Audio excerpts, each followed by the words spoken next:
இந்த கீரை பேர் தெரிஞ்சால் எனக்கு கமெண்ட்டில் சொல்லுங்கள்.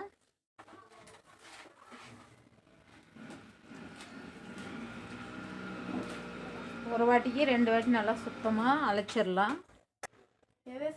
இதெல்லாம் நம்ம நல்லா கழுவிட்டு கட் பண்ணி சேர்த்திக்கலாம். குக்கரில் நான் ஒரு 100 கிராம் பருப்பு போல் இதிலே சேர்த்திக்கிறேன். கழுவி எடுத்துருக்கிறேன். நம்ம கட் பண்ணியிருக்கிற தக்காளியை அதிலே சேர்த்திக்கலாம். கட் பண்ணி வச்சிருக்கிற வெங்காயம்,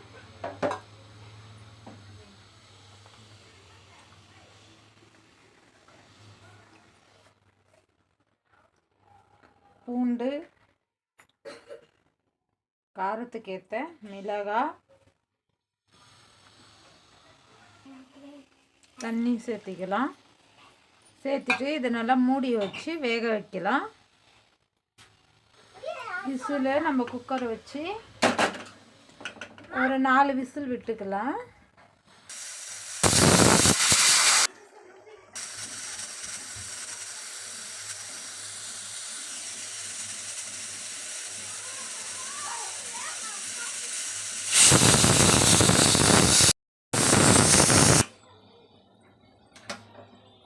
ஸ்டவ் அணைச்சிடலாம். நம்மளுக்கு கீரை பருப்பு எல்லாமே பாருங்கள் நல்லா வெந்துருச்சு. தண்ணியை வடிச்சிட்டு கடைஞ்சிடலாம்.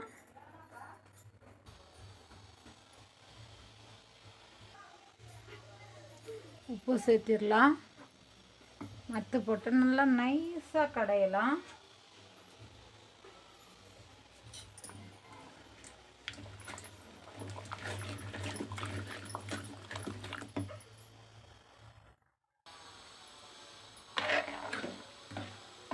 நைஸாக கடைஞ்சாச்சு.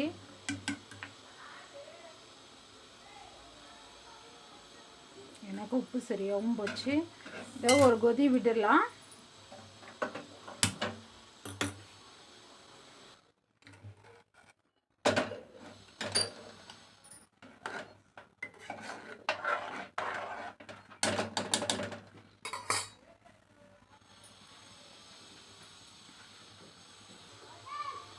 குழம்பு கொதிக்கும் போதே நம்ம தாளிச்சிடலாம் ஃப்ரெண்ட்ஸ். எண்ணெய் சேர்த்திக்கலாம்.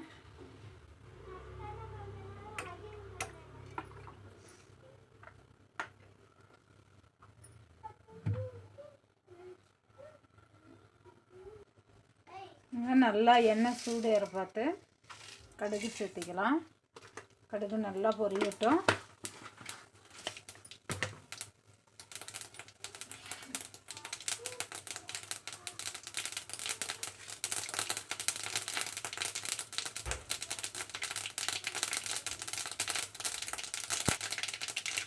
கருவேப்பிலை,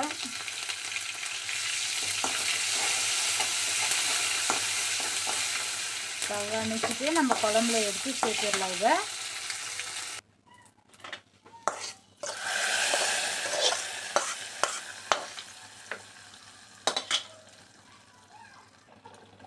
குழம்பு நல்லா கொதிச்சிருச்சு. ஸ்டவ் அணைச்சிடலாம்.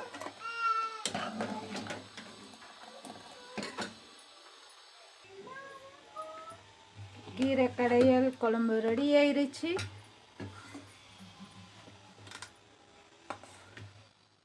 சாப்பாட்டில் சேர்த்து நல்லா புளி கட்ட போகிறேன். குழம்பு தாராளமாக சேர்த்திக்கிறேன். அவ்வளோதான். வாங்க ஃப்ரெண்ட்ஸ், நீங்களும் கீரை கடைஞ்சி மசியல் எப்படின்னாடி சொல்லுங்கள். சமைக்கலாம், ருசிக்கலாம். Bye friends.